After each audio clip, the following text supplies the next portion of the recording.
Hi snooker fans, Curtis Braithwaite here for Dafasnooker.com. I'm with the man we call Milton, Anthony Hamilton, after his 4-2 victory over Chris Totten in the first round of the Riga Masters Qualifiers. Anthony, good to see you, pal. Welcome back to another year of torture. Good to see you playing, good to see you playing well, good to see you winning, pal. How you been, mate?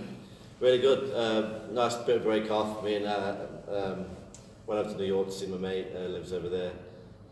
And then we've been, me and Alf have been cracking on, like back in the club, you know, getting some snooker done. I've been pummeling him, but he'll get his game together soon and start pummeling me back. And he's hitting it all right at the end, actually. So, but we're sharp, and that's all you can ask for this time of year, isn't it? It's too hot for snooker, this silly game. Yeah, absolutely, pal. Way too hot. A lot of players shouting and screaming about the conditions out there as well. It's hot in the arena. I know they've tried to put aircon machines around the tables, haven't they? Are they helping? This is good. They are helping. It's as good as they can get it. It's July, isn't it? I mean, not supposed to be playing snooker in July. Correct. That's a little hint towards snooker. No more tournaments in July, guys. But like I said, just want to touch on seeing you again, seeing you playing again. It's great to see you back out there competing. Obviously, you've been one of my favourites for years. I've always been open in saying that. Good to see you out there competing. Good to see you playing well, mate. How are you feeling about yourself and how are you feeling about your game? Yeah, I'm all right. I'm queuing all right. I've altered my queue a little bit, so it's like older than most of the people on the tour still, but it's got a few little alterations. I think it's playing better than it was. It's got a bit more power. And touch wood, the back's all right at the moment. I'm doing loads of exercises and that, so I'm going to miss tournaments. I'd just rather miss less than I did last season. You know, I missed half the season last year. I'll be out in the quarter of the season.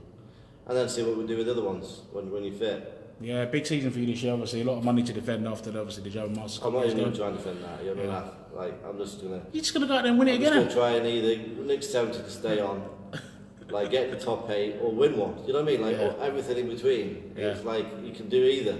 Right? You can drop off, no problem. You can stay on in the 64, have a good season. You can get in the top 8, not stay in the 64 2 more years, or you can get in the final and like fly off your tits. You know, anything can happen. Just wait for it. Just keep punching, see what happens. Well, I know you've never been someone who lacked belief, but winning that German Masters a couple of years ago, that gave you the if anything was missing in belief, it gave you all of it because you knew you're capable of winning ranking events, pal. And obviously, it wouldn't surprise anybody if you won another one. Do you know what I mean? You're that sort of player. Yeah. Well, it would surprise me actually, but. I'd like to get to another final before I retire, just to see if, because the finals, if you get to the final and if you lose, it's still a great day.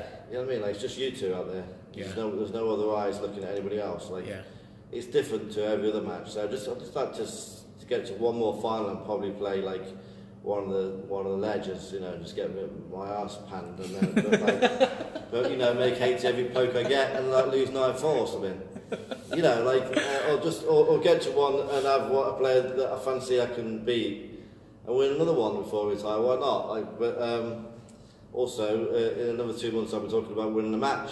Never mind winning a tournament. Well, like you said, touch on hopefully all the injury stuff's behind you. You can crack on and like show everybody what the great player you are out there, pal. So looking into new season, what open up for you next? We don't mention about who you're playing. Plans between now and the time you play, pal. What are you going to be up to? Driving back to just in a minute, and then in the club. What day is it? Tomorrow, Thursday. Yeah. Thursday, Friday, just do 2 hours a day, and then drive up Saturday, and then play Sunday night, and then obviously we're going to get up Saturday to watch the quarter final. Come on, boys. Just going to touch on that. Thoughts on the World Cup so far? They're going to twitch now, aren't they? Everyone's twitching. Everyone's twitching that off. No one can breathe. Everyone's forgotten how to walk. It's brilliant. It is, isn't it? It's great to see footballers twitch as much as everyone's gone. Even the Croatia that look good, they've absolutely gone. God, mate, I couldn't believe how bad they were. Like after padding Argentina 3-0, then watching them in the knockout stages, mate, it's so poor. It's like having me in the quarters or semis of a ranking, isn't it? You're the freshest to make the most of it. So dare I say it? Do you think we can win it? Of course we can win it, because there's no one we can't beat in our half, and then if you get the final, then it's 90 minutes. Anything can happen, and we're playing all right. Yeah. I think we look half decent. I mean, we do. I mean, like last night, man, you just knew it was going to happen, didn't you? Like 1-0, we never do things easily, do we?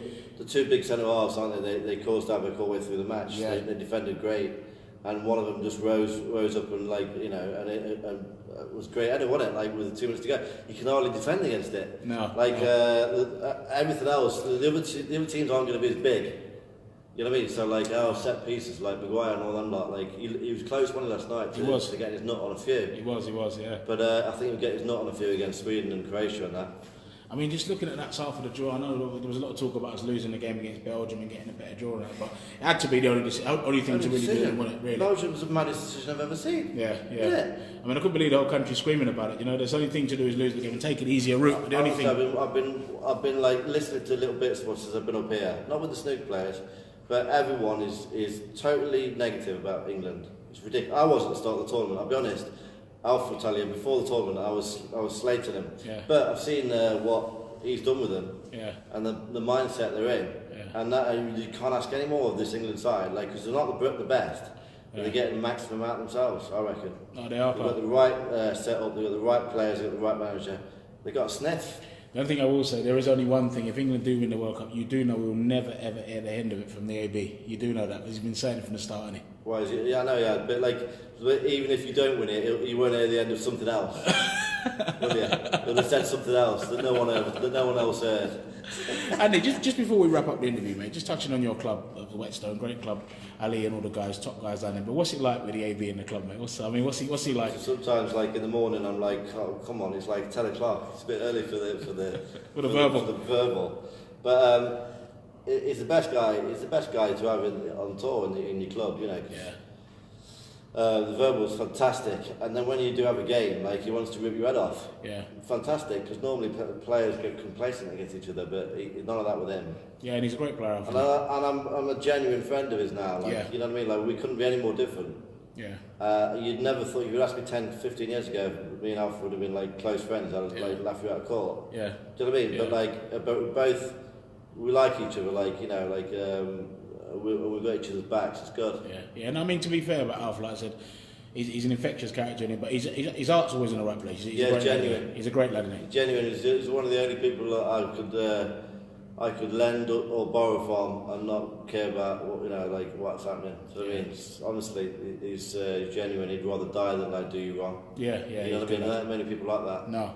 Honestly, when you get older, they become on one hand almost, don't they? Correct. So, it's great to be in there with him, and he's a fantastic player. He is. Honestly, he's better than me, really.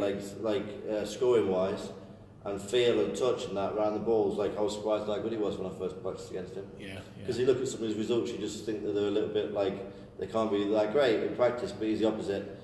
I think he's underachieved as much as anyone. I mean, he's definitely one player. I mean, I think I've said this before in a couple of interviews, and somebody asked me, he's one of the best players I've seen in practice, and he's in the top 5 I've seen in practice. He's absolutely phenomenal in practice. Well, if he gets going, I've seen it. You get the old around the table, it's over. Yeah. You know what I mean? Like you cannot stop it from going nuts. Yeah. It's like 80, 70, like they're quick, but they don't look quick. Yeah. They're there and it's all smooth and like they're floating with little just check side here and there. Yeah. And you're like that, Jesus, the gears can go on forever making 80s. Yeah. Obviously, he still likes to make maximums because he's an amateur. Yeah. You know what I mean? Correct, I mean, who wants a maximum? You rank it a bit with us, don't worry about maximums, do you? Well, we're 20. Correct, mate, correct. Listen, pal, different class, always great catching up with you, pal. As per usual, and like I said, fantastic to see you start the season off with a win. Yeah, cheers. And I'm going to let you head back because I know you've got that I just want to say one thing about Chris, the guy who just played, looks like a good player. Yeah, he is. Looks like he's improved from last season to this season. Yeah. He played well today. So his correction looks great, potting load of long balls, and he's a lovely lad. I hope he does well in the coming season. Yeah, I can actually coached second by that. my old mate Chris Small, and he never missed a long one, and neither does Chris. Like boring, like that. Jesus, he don't miss any long ones. But you know, I can second that because I actually watched him a few times last season. He beat Neil Robertson last season. He did, yeah. He beat Matt Selt as well in, I think it was the China Championship. Yeah. He played some great snooker and he's definitely got some talent. That He boy. looks a little bit more like less rabbit in the headlights today. He looked like he was more experienced player. So I fancy him getting some results. You never know. Hopefully, he's got the game. You know what I mean? But then again, we all have, haven't we? Absolutely, pal. Well, look, I'll let you hit the road, pal, and get back to London. But once again, always a pleasure talking to you. That's good. And we'll catch up very, very soon, pal. Cool, yeah. Cheers, pal. Cheers, man.